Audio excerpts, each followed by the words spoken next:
Bon, là, c'est désormais clair et net. Simon Adingra a ouvert son compteur but. Et ça, franchement, c'est une très belle chose. Depuis pas mal de temps, il y avait pas mal de choses à son sujet. Voici plein de choses qui se disaient. Mais Simon Adingra a su faire le dos rond et être performant sur le terrain. Et c'est tout ce qu'on lui demande. D'ailleurs, même que son parcours, ou du moins son expérience avec le nouveau entraîneur de Brighton après le départ de Roberto De Zerbi, ça s'est réellement mal passé. Donc, il fallait réellement trouver un second souffle, se refaire une nouvelle santé. Et ça, franchement, il allait à Sunderland. Ce qui est une très belle option pour moi parce que Sunderland, d'ailleurs, est une équipe qui va évoluer dans l'élite. Ils étaient en Championship la saison dernière. Ils ont su se qualifier, ils ont su monter en Premier League. Ça, franchement, ça sera réellement un défi. Mais Sunderland aussi, ils enchaînent beaucoup de défaites ces temps-ci. Sur environ les 4 derniers matchs, je crois que c'est un seul nul pour environ 3 défaites. Même le match où Simon Adingra a été buteur, ça s'est soldé par une défaite contre Hull City, 2-1. Ça, franchement, voici des choses qui tapent vraiment à l'œil. Et je me dis réellement que Simon Adingra n'est pas réellement en danger, mais en tout cas, il y a quelque chose qui le guette quand même. Non seulement il doit se relancer, il doit élever son niveau de jeu, parce qu'on l'a perdu réellement durant ces dernières expériences avec les éléphants, ces dernières escapades, on l'a perdu réellement, parce que c'était plus le Simon Adingra capable de décanter la situation. On se rappelle tous, c'était plus réellement ce joueur-là qui, sur un coup d'éclat, arrivait réellement à nous porter satisfaction. Donc là, il y a ce preuve, ou du moins il y a ce désir-là de se racheter. Et de l'autre côté, il est dans un club aussi qui vient d'arriver dans l'élite. Comment la concurrence sera avec les grosses écuries qui, eux, ont l'habitude, n'est-ce pas, d'évoluer en Premier League? Comment ça va se jouer?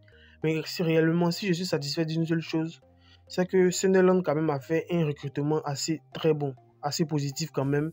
Ils ont recruté des très bons joueurs. Il y a le jeune qui est venu de Strasbourg. Ils ont réellement remanié leur effectif. Et ça, réellement, j'espère que ça sera à la faveur de Simon Adingra. Mais Simon Adingra doit ajouter son grain de sel. Il a désormais ouvert son compteur de but. Franchement, c'est une très belle nouvelle. C'est une très belle nouvelle. J'espère que lorsque la saison qu'ils vont entamer, la saison 2025-2026, avec Sunderland, ils vont pouvoir réellement se dépasser. Parce que Simon Adingra est un joueur très important. Et avec la concurrence qui émerge à son poste, notamment Traoré Béni, Jérémy Boga et Yann Diomandé, qui est en feu, qui risque même d'être, ou du moins, ce qui peut être présent durant la trêve du mois de septembre, sauf changement. Franchement, il est vraiment en feu. Parce que le coach MS Faye a besoin de résultats. Donc, si un joueur qui réellement peut l'apporter satisfaction, il va forcément le titulariser, il va forcément lui faire appel. Donc, Simon Adingra doit s'inquiéter. Il doit s'inquiéter parce que depuis un bon moment, on l'a perdu. Il doit élever son niveau de jeu. Et ça, franchement, moi, je l'encourage.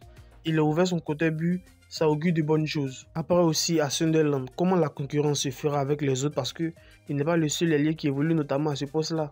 Donc, il y aura la concurrence avec aussi les joueurs de Sunderland et aussi en sélection nationale de Côte d'Ivoire. Donc, il doit vraiment élever son niveau de jeu. Lui qui a quitté Brighton pour aller à Sunderland pour un transfert d'environ 21 millions d'euros, le club a misé très cher sur Simon Adingra. Et ce qui me plaît, c'est qu'ils ont recruté Granit Xhaka, je crois bien, l'ancien joueur de Bayer Leverkusen qui a aussi évolué à Arsenal, qui connaît très bien Nicolas Pepe, qui a évolué avec Nicolas Pepe lorsqu'ils étaient, n'est-ce pas, à Arsenal ensemble. Mais lui, il est parti, etc. Mais c'est un très bon joueur.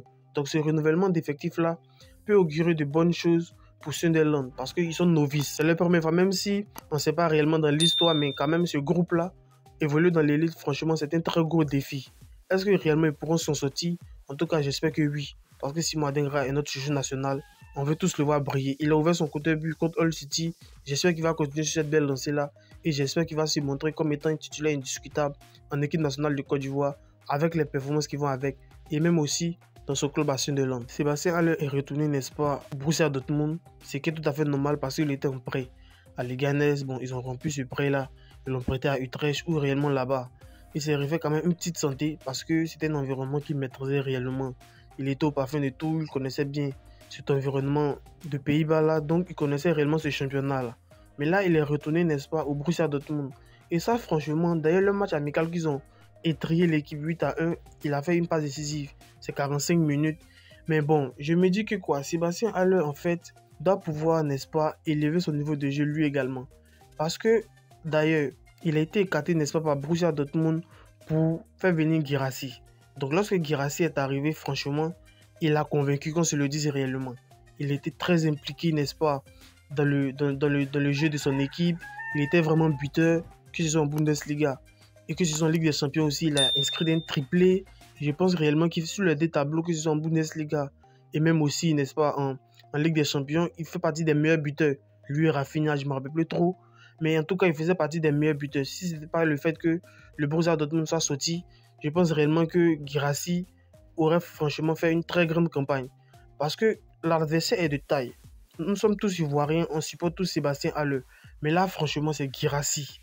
Et franchement, dans un match à enjeu, dans un match où franchement, le coach aura besoin de résultats, il va forcément mettre Guirassy. Non seulement parce que Guirassy a une certaine stabilité, il lui a donné beaucoup de satisfaction. Et ça, franchement, ça nous fait mal. Et Sébastien Haller aussi, il n'est pas épargné par les blessures. Même le peu de fois qu'on l'a avec les éléphants, même si je rappelle que lors de la trêve du mois de mars, c'est lui qui a fait la passe décisive à Evan Gerson pour son but. Et rappelez-vous aussi, c'est lui qui a marqué, comment ça s'appelle, sur le centre de Simon Adingra face à la Gambie à domicile, au Félix Houphouët-Boigny, je crois bien. Donc voici un joueur qui est réellement en train de monter en puissance. Moi, je voulais qu'il reste à Utrecht. Parce que, comme je vous l'ai dit, je voulais qu'il reste là-bas parce que je trouve cet environnement-là assez positif, assez paisible pour lui. Il ne faudrait pas qu'il se mette trop la pression parce que ça, franchement, ça va lui causer beaucoup de problèmes. Surtout qu'on connaît la fragilité de son corps. C'est un joueur qui se blesse beaucoup. Donc le fait de ne pas être, parce que Borussia Dortmund, c'est quand même une équipe qui évolue au plus haut niveau. C'est une équipe qui est présente régulièrement sur le chiquier européen, qui est présente réellement sur les tableaux en Bundesliga. Ça joue le titre en griffe quasi, même si quand même ça ne remporte pas assez. Mais ça joue quand même le haut du tableau. Ça joue quand même la Ligue des Champions chaque année. Donc voici des joueurs comme Sébastien Haller qui réellement, s'ils sont habitués à ce stade de compétition, à ce haut niveau de compétition, franchement, ça peut faiblir. Mais après, je ne suis pas une devin, on ne sait jamais aussi ce qui peut se passer. Mais moi, j'aurais préféré qu'il reste à Utrecht. Parce que non seulement à Utrecht, il aura assez de temps de jeu. Là, il a joué 45 minutes, mais certainement en pré-saison. Donc, on va faire jouer tout le monde. Qu'est-ce qui prouve que lorsque la saison va commencer, ils ne vont pas le prêter encore ou ils vont pas... Je ne sais pas. Parce que le Borussia Dortmund, visiblement, ne veut pas de Sébastien Haller. Parce que c'est la raison pour laquelle ils ont fait venir Guirassy. Donc, ils ont dégagé Haller. D'ailleurs, même, il porte le numéro 28 actuellement. Guirassy a repris le numéro 9. Ça veut tout dire. Donc, Guirassy, actuellement, est l'attaquant phare, n'est-ce pas, du coach de Borussia Dortmund. Donc, franchement, Haller, je ne sais pas. En tout cas, avec les éléphants, il reste quand même un joueur assez important. Ça, c'est une chose clairement qu'on doit le dire. Haller est un joueur très important. Et si réellement la Côte d'Ivoire va aller défendre son titre au Maroc et se qualifier éventuellement pour la Coupe du Monde 2026, Haller franchement sera un très grand atout pour nous.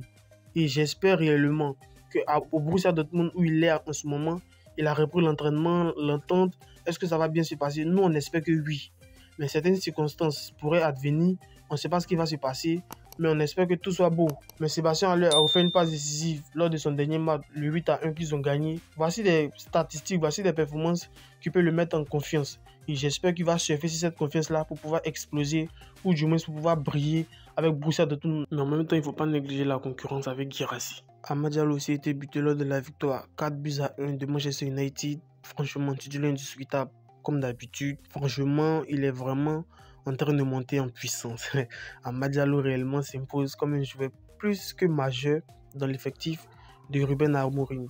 Et ça, franchement, c'est une bataille qu'il a dû mener à son arrivée. On se rappelle tous sous Erik ten Hag, on se rappelle tous. Il ne le faisait pas jouer. Il n'avait réellement pas confiance à Amad Diallo. Il a fallu, n'est-ce pas, l'arrivée, ou du moins l'intérim de Van Nistelrooy pour réellement faire titulariser Amad Diallo. Où Amad Diallo a commencé à avoir ce grain de confiance-là. Et sous Ruben Amorim, il a véritablement explosé. Il s'est montré titulaire indiscutable, plus que majeur. Il s'est montré décisif. Il marquait des buts importants. Voici un joueur qui a apporté réellement à Ruben Amorim. Pour le match d'hier, ils ont gagné. Il était buteur et ça, franchement, ça fait vraiment plaisir. United, j'espère qu'ils vont pouvoir se reconstituer parce qu'avec les dégâts qu'ils ont lâchés en Premier League, cette saison catastrophique en Premier League, mais parallèlement à ça, qui ont fait une très belle campagne européenne en étant invaincus jusqu'en finale, perdu contre Tottenham 1-0 et franchement, le score, j'en parle même pas. Amad Diallo a tout donné durant cette finale-là. Un but marqué sur un centre par Van de Ven, je crois bien. Mais ça, franchement, c'est vraiment dégoûtant. Ça fait vraiment mal. Ils ont tout donné. Ils ont été invaincus. Ils ont gagné l'Athletic Bilbao qui, eux, ont gagné le Real Madrid. Mais bon, on va pas faire cette comparaison-là. Mais Manchester United en Ligue Europa, ils se sont montrés vraiment souverains, compétitifs. Et ça, franchement, ils sont allés au bout. Amad Diallo a été titulaire. Il a réellement accompagné son équipe durant cette campagne de Ligue Europa et c'est de bonnes guerres. J'espère que la saison qu'ils vont entamer, cette saison en Première Ligue, j'espère le voir terminer au moins dans le Big 6. Parce que c'est là qu'il y a les places. United a fini 15e. Ça, c'est pas la place de United. United est une équipe qui est réellement taillée en tout cas financièrement, etc., avec les joueurs pour être au niveau des plus grands, pour concurrencer les plus grosses écuries européennes en Angleterre avec leur rival éternel Liverpool. Donc franchement, on attend de voir Manchester United à ce niveau, même si on rappelle que lors des matchs contre Liverpool, ils se sont plus que bien débrouillés, notamment des nuls. On les a pas, à part le 7-0, je ne sais plus trop quelle année. Franchement, à part ça, ils ont su se débrouiller, notamment cette saison. Amad Diallo a été buteur. J'espère qu'il va continuer ceci et j'espère aussi que pour cette trêve du mois de septembre, il n'aura pas d'excuses.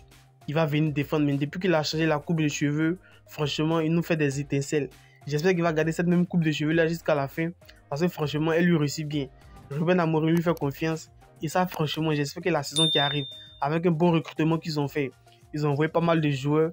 J'espère qu'ils vont aller au bout et j'espère qu'ils vont décrocher une place, que ce soit pour la Ligue Europa Conférence, même pour la Ligue des Champions, on ne sait jamais. Ils peuvent être ambitieux, ils peuvent avoir l'effectif pour, surtout avec les recrues. Il y a Mbemo qui est venu, il y a Cunha, bon, qui est quitté à Wolverhampton, Mbemo qui est quitté à Brentford. Voici des recrues de taille qui réellement peuvent faire la différence. À des postes où réellement Manchester United a manqué réellement de solidarité. Bon, il y a Onana qui est là, on ne va pas refaire l'histoire. On espère que ça va bien se passer avec lui aussi. Mais tout compte fait, Amad Diallo est un joueur plus qu'important. L'entente avec ses coéquipiers est au beau fixe. Et j'espère qu'il va surfer sur ça pour mieux performer encore davantage. Donc les gars, on va s'arrêter sur ça. Donnez-moi vos avis dans les commentaires. Dites-moi ce que vous en pensez. Abonnez-vous si ce n'est pas déjà fait. Lâchez-moi votre like. Et on se retrouve pour une prochaine vidéo. Allez, Diana.